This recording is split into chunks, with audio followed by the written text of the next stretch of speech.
Oke. Selanjutnya kita akan masuk di pedoman teknis untuk layanan Serdos atau sertifikasi dosen. Oke, ini untuk awal, ini paparan yang akan kita sampaikan. Mohon bantuan untuk memaparkan di bagian awal dari Mas Firman. Mohon bantuannya, boleh Mas? Baik. Ya. Oke, baik. Makasih Mbak Tias. Eh, Tadi ada beberapa paparan terkait dengan penggunaan akun ya, Mbak Tias. Baik Bapak Ibu sekalian, ya. Untuk tujuan saat ini kita akan sharing terkait dengan sosialisasi pelaksanaan sertifikasi dosen yang saat ini sedang berlangsung ya. Bapak Ibu sekalian, tujuan syarat dan ketentuan sertifikasi dosen di mana untuk sertifikasi dosen sendiri untuk para dosen untuk menilai profesionalisme dosen guna menentukan kelayakan dosen dalam pelaksanaan tugas Tridharma perguruan tinggi. Dan beberapa pula tujuan sertifikasi dosen juga untuk melindungi profesi dosen sebagai agen pembelajaran di perguruan tinggi, meningkatkan proses hasil pendidikan, ya, mempercepat terwujudnya tujuan pendidikan nasional. Yang terakhir, meningkatkan kesadaran dosen terhadap kewajiban menjunjung tinggi kejujuran dan etika akademik, terutama larangan untuk melakukan plagiatnya. Jadi proses sertifikasi dosen itu sudah mengcover semua para dosen untuk mendidik untuk dosen menjadi dosen yang profesional. Ya, di mana dosen yang dikatakan dosen yang sudah profesional itu adalah dosen yang sudah tersertifikasi. Ya, dalam proses sertifikasi itu dilakukan tadi ya untuk melihat ya kecakapan para dosen itu dalam melakukan pendidikan, penelitian dan publikasi dan pengabdian masyarakat. Ya, di situ melalui penilaian portofolio, melalui penilaian sertifikasi dosen. Nah, Bapak Ibu sekalian, untuk syarat dan ketentuan dalam para dosen ikut ya sertifikasi dosen, diantaranya yang pertama adalah dosen yang berini-DN. Ya, dosen berini-DN tentunya dosen dikatakan dosen tetap ya, kalau istilahnya dosen itu dosen tetap yang berini-DN. Dan bukan hanya dosen yang berini-DN yang bisa ikut sertifikasi dosen, diantaranya adalah dosen yang berini-DIKA. Apa itu dosen berini-DIKA? Adalah dosen yang dengan perjanjian kerja dari praktisi mengajar di kampus yang mempunyai nomor induk dosen khusus, ataupun untuk dosen pendidik klinis ya yang dokter yang dokter ya yang di bawah KL atau di Kementerian Kesehatan yang mengajar di perguruan tinggi Fakultas Kedokteran ya. Itu diantaranya salah satu itu untuk bisa apa namanya ikut eh, sertifikasi dosen. Kedua adalah memiliki jabatan fungsional minimal asisten ahli. Ya, jadi para dosen yang bisa yang ikut sertifikasi dosen adalah minimal yang sudah punya jabatan fungsional asisten ahli. Nah, memiliki pangkat atau golongan ruang impasing bagi dosen atau dosen impasing ya, yang atau impasing bagi dosen non ASN. Ya, impasing perlu diunggah di akun sister ya di versi cloud. Jadi ada beberapa yang sebelumnya mungkin mempunyai sudah mempunyai impasing maupun golongan pangkat di data profil dosen ya, itu belum eligible, maka itu SK-nya ya, SK impasing maupun SK golongan pangkatnya harus diupload di sistem sister ya, di portofolio sisternya. Dan selanjutnya adalah memiliki masa jabatan minimal 2 tahun secara berturut-turut. Nah, ya terhitung mulai tanggal pengangkatan pertama dalam jabatan fungsionalnya. Nah, ini perlu dipahami terkait dengan masa TMT ya, tanggal mulai menjadi dosen ya, dengan TMT jabatan fungsional. Di sini adalah memiliki masa minimal 2 tahun terhitung mulai jabatan mempunyai jabatan fungsionalnya. Jadi, pertamanya. Jadi bukan dari TMMD-nya tetapi TMT jabatan fungsional selama 2 tahun. Ya, jadi jangan disebut katakan TMMD itu dosen sudah lama ya tetapi mempunyai F-nya atau minimal asisten ahlinya itu baru. Nah, itu berarti bukan dilihat dari TMMD-nya tetapi dari TMT jabatan fungsionalnya. Gitu ya.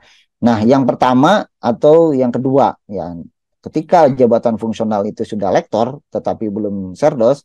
Nah, apakah dihitung yang rektornya ya atau lektornya atau asisten ahlinya? Jadi di sini dikatakan mengangkatkan pertama dalam jabatan fungsional yang TMT-nya dihitung melalui pengangkatan pertamanya. Jadi dari AA-nya bukan dari lektornya, gitu ya.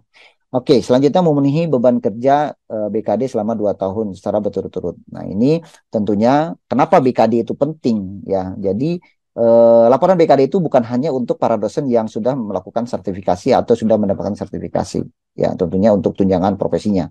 Tetapi para dosen yang belum ya melakukan disertifikasi pun wajib melakukan laporan BKD. Ya. Kenapa? Karena ini dituntut untuk berkinerja ya. Jadi selama 2 tahun atau 4 semester itu harus ada bukti laporan kinerjanya sebelum nanti ikut sertifikasi dosen.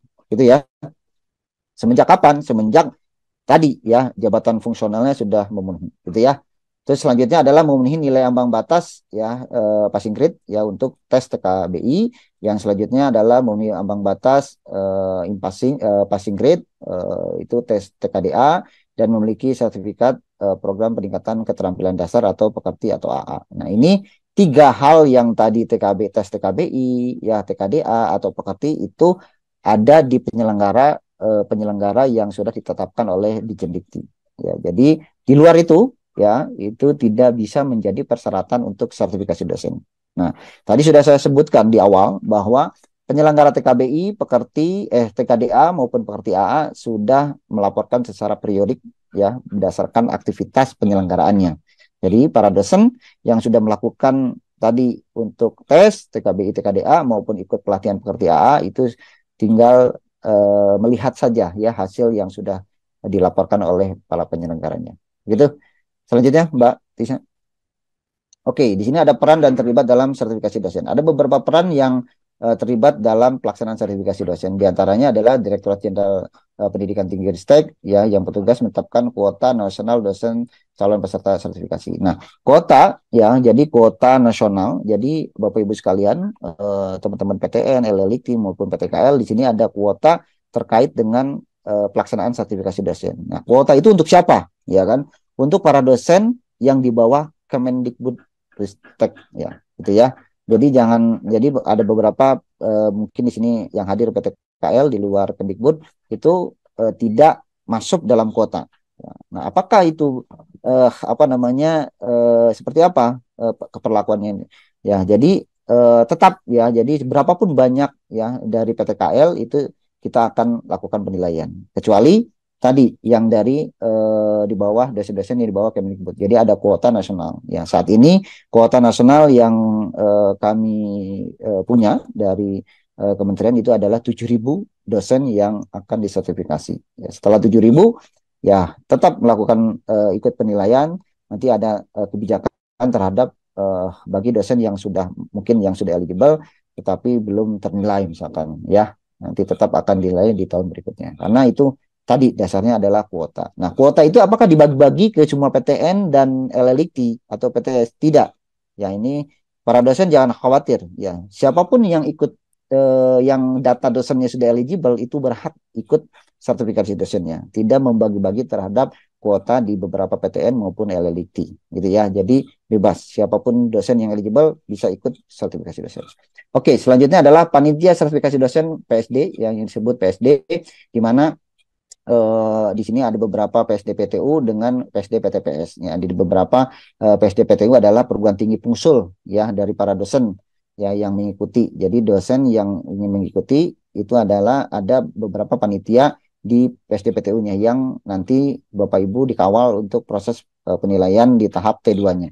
Ya, dari T1 T2 itu Bapak Ibu dikawal oleh PSD PTU yang pengusul ya sampai nanti ke T3 baru ke PTPS. Nah, selanjutnya adalah eh, tadi ya peran perguruan tinggi penyelenggara sertifikasi untuk dosen yaitu adalah PTPS.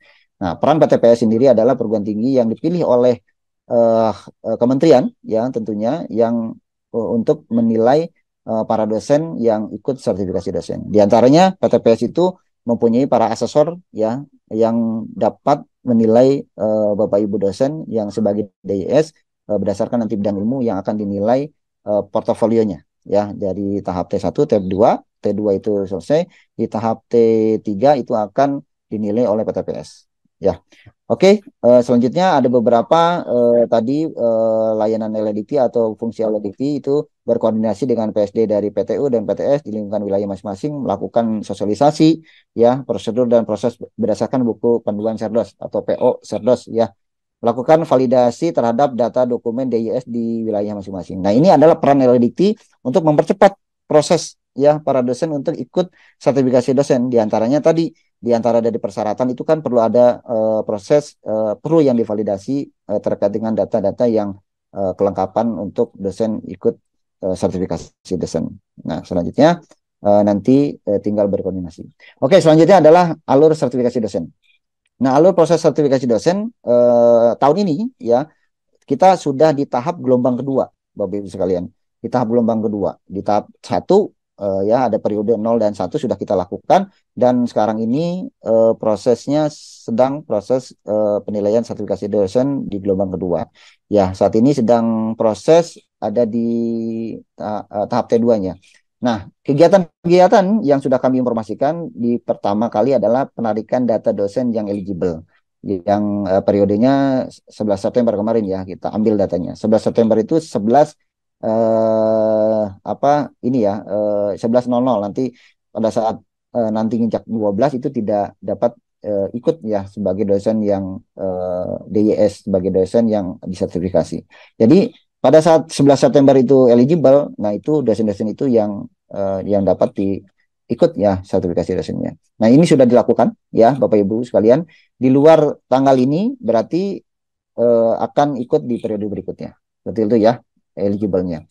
Oke, kedua adalah penilaian persepsional ya dan penyusunan biodata sebetulnya ya. Di situ ada penyusunan biodata ya, penilaian persepsional dan penyusunan penyataan pernyataan diri dosen untuk unjuk kerja tridharma perguruan tinggi atau disingkat PDD UKPT.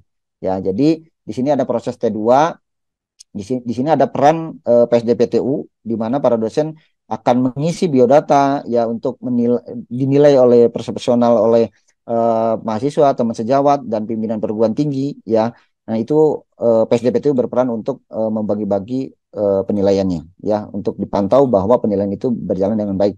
Ya, terus selanjutnya adalah eh, apa namanya melakukan proses penilaian akhir ya atau NPS ya penilaian persepsional. Ya, di sini dalam proses NPS PSDPTU wajib ya memantau apakah ya tadi ya dalam tabel monitoring yang nanti dijelaskan secara teknis itu sudah sesuai semua yang sudah divalidasi dan dilakukan validasi dan dilakukan proses penilaian persepsional. Oke, yang lulus berarti akan dilanjutkan melalui eh, lembar pengesahan ya pimpinan perguruan tinggi ya yang diupload dan dikirim ke pusat gitu ya. Selanjutnya adalah pengajuan tadi batas waktu perhitungan tadi sudah disebutkan di sini 28 sampai 30 September. Jadi posisi sekarang itu tanggal 21 ya. Masih tahap T2 sampai 28 penyusunan PDU KPT ya. Nanti ada proses NPS ya 28 30 ya. Nanti PSDPTU ya. Terus pengajuan 28 sampai 30. Jadi proses ini tidak melakukan sinkronisasi lagi. Nah, ini yang membedakan saat ini nanti akan secara teknis Bapak Ibu sekalian di PTN maupun di PTS ya mungkin di sini ada LLT dapat informasikan tidak ada proses sinkronisasi lagi. Baik, tadi ada beberapa tahap tadi lini masa yang sudah ditetapkan ya dari pengajuan. Jadi batas akhir pengajuan nanti 28 sampai 30 September ya. Nah, proses penilaian nanti akan dilakukan oleh kementerian melalui PTPS masing-masing yang akan kita plotting ke beberapa PTS dan asesor ya di kurun waktu di lini masa sebagai di tanggal 9 sampai 24 Oktober. Nah, nanti akan dilakukan yudisium ya secara internal oleh masing-masing PTPS di tanggal 24 sampai 25 Oktober.